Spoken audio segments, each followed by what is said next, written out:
So, when you guys were planning and doing research for Jurassic Park the game, when did you guys actually start?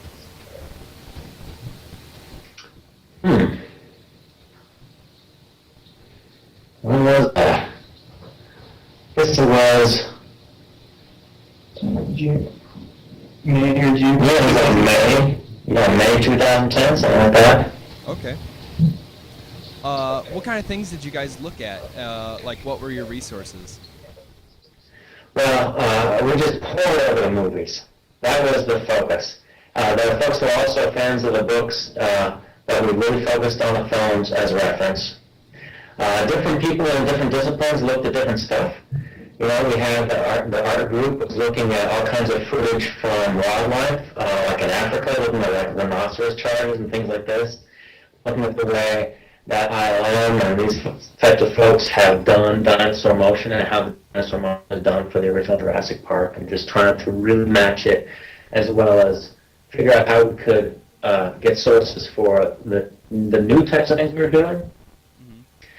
Um, we looked at the original scripts. We looked at different sort of dinosaur science and websites. We spent a lot of time with just getting up to date on what the latest and greatest dinosaur science was. We spent time with a paleontologist at UC Berkeley, and Kevin Padian, who's an evolutionary biologist, and he really was able to help us understand, okay, this is the scientific fact, this is what Jurassic Park did, this is what the current thinking is, so that we knew what was up. Awesome. But I'd say that, sorry, pardon me, the main focus was the movies. The movies. That being said, they are a Universal product. How helpful was Universal Studios in the creation of the game?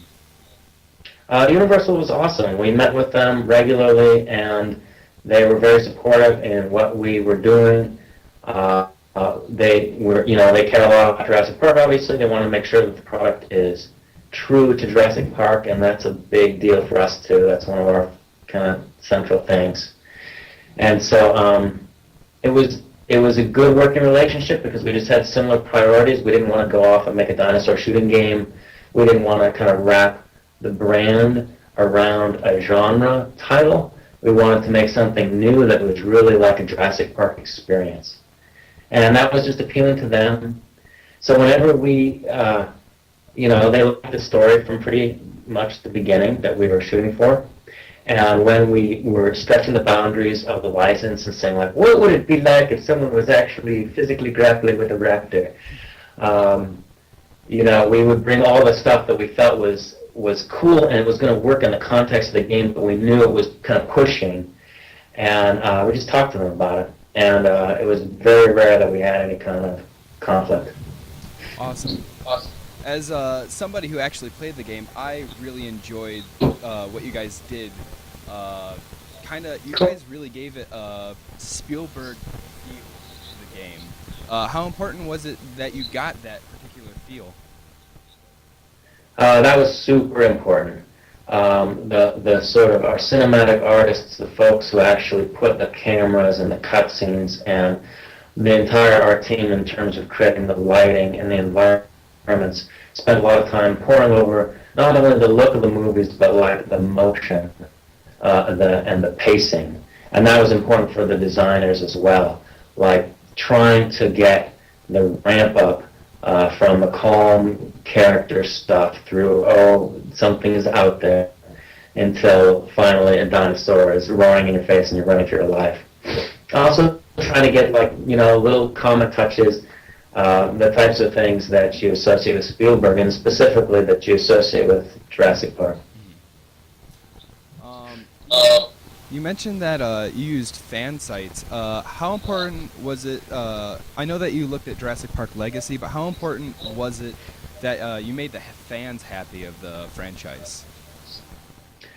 It was super important to us to kind of connect with the fans. I mean, we're fans here, and there's a lot of people here who really care about Jurassic Park. But there are people, out there who just... there are multiple websites that are solely devoted to the Jurassic Park Jeep. And so we just, and you discover this stuff as you dig into these different avenues. And there are folks on JP Legacy and other, just sort of fan groups who know more than any of us will ever know about different areas of the canon.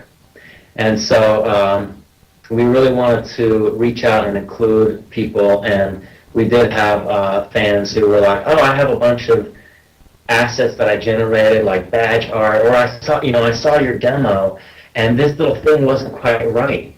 And so you said, oh, well, send us an email, let's talk about it. And in some cases, we actually got people who helped us to just get things right, make sure that we were authentic. Very cool. How did you guys choose your voice actors for the game? That was a really lengthy process. We have a nice pool of talent in the Bay Area where we're located. And we really wanted to kind of step it up for this product. And so we ended up going to, broadening our horizons beyond what we normally look at, and talking to folks down in LA, and flying up a group of actors that we felt were, particularly strong. We really wanted to, like similar to the movies, get people who could give it a natural sound, who sounded like regular humans instead of character actors. And we do a lot of stuff with terrific character actors because we have a lot of games that have like these really vivid kind of comic characters. But that's not Jurassic Park. Jurassic Park has some kind of comiciness to it, but the mainstay people are like these really normal people who are in these crazy abnormal circumstances. So we spent months more searching for voice talent than we normally do, so that we could find people who really fit the vibe that was different for us. Okay. I got the deluxe package, so I got all the commentaries, and they were really interesting to listen to, especially about some of the ideas that you guys had that didn't make it into the game. But can you tell our listeners some of the ideas that ended up being scrapped and why they were?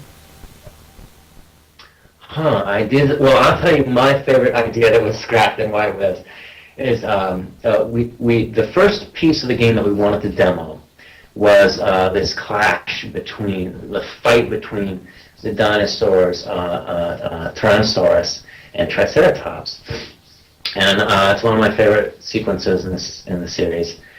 But I really was arguing for, let's do T-Rex versus Ankylosaurus, because I really like Ankylosaurus. I love his look. Like, he's the guy with a big club on his tail and armor-plated, and he's just cool, and you can imagine that giant swinging club tail hitting a Jeep and swinging it around and ducking under it while it's swinging over you. But people were like, my childhood fantasy is Triceratops versus T-Rex. It's got to be that. And eventually, like, okay, fine, let's do that. And yeah, and it in retrospect, that was 100% the right thing to do. Mm-hmm. I personally, a lot of Jurassic Park fans, me included, have always wanted to see that, because it's one of those like classic battles. Like, yeah, everybody knows from their childhoods, Triceratops versus Tyrannosaurus Rex. Yes, those are the two. Like, who is going to win? That is the face-off, because they've got the incredible protective frill and the horns. And I think I had gone through that in my mind so many times. I was like, oh, nobody needs to go through that again. Let's do something a little different. But no, it's real. It's like the fantasy, and bring it to life as much as we can. And ultimately, I'm really glad we took that direction. Yeah, it was definitely one of the most epic parts of the game, I feel. And it was only in episode 1, so I was kind of like, man, if they're doing something this awesome in episode 1, where can they go from there? But yeah. Really cool. Did Telltale work with anybody from the films for the creation of the game? All of our materials went through Amblin. I didn't work personally with anyone from there, but all of our material was approved by them. I don't know exactly who, whose eyes were on that stuff. So, yeah. Okay. What other forms of, Jurassic Park media did Telltale use? Like the novels or any of, the other Jurassic Park, spin-off novels or anything like that? Did they look at any of that? We had folks who were deep into the novel canon. I personally wasn't because we based the game on the film canon, and we wanted to be sure that there was kind of a pure connection to that, and that we didn't stray into other stuff. But we always had people on hand who were like, who could sort of say, oh, well, that's really, we didn't want to do things that were exactly like what they did in the books, and we wanted to be sure that it was true specifically to the film canon. So we had people who had expertise in those, but we weren't really pursuing any of the different spin-off threads. We were really focused on the films. Cool. And it definitely shows. It definitely shows, because I feel that there have been several other Jurassic Park games in the past, and sometimes, there's just really conflicting ideas with the films, and I felt that you guys really stayed true to the films as much as you could, and I really enjoyed that, because I caught everything, and it was just really nice to see.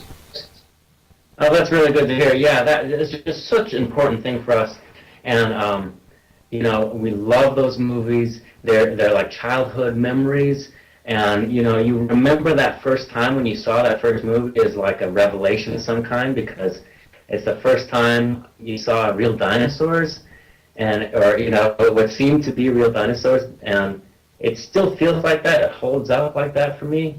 It was just like a knock me off my seat moment when I saw that for the first time, and so it's just kind of like a treasured thing, and we really wanted to call back to it, and ride that line and just not be completely gratuitous, but make it feel like, oh wow, this is the world I remember. I get to be back on Island Nublar, with the dinosaurs and with the park and with characters, which is a new set of characters, not from the movies, but who feel like they're a natural fit for the world. Yeah. What do you think, if Telltale could make any changes to the game now that it's finally been released, what do you think that you guys would do differently? I think we would spend more time tuning for different platforms. There are some things that we just were not able to completely get fixed in terms of the responsiveness of control, and I think we could do better with that. Okay. And actually, my last question is, what do you think the future for Jurassic Park is for Telltale? Is there going to be a Series 2 or anything? I would predict there will be a Series 2, but there's nothing on the plate. There's nothing that I can confirm or deny, but I would see more Jurassic Park in our future. I just couldn't put a timeline on it. Okay. Very cool. Well, thank you so much for your time. Oh, you're very welcome. Thanks, Josh. Good to talk to you. That was Joe Pinney. Thank you.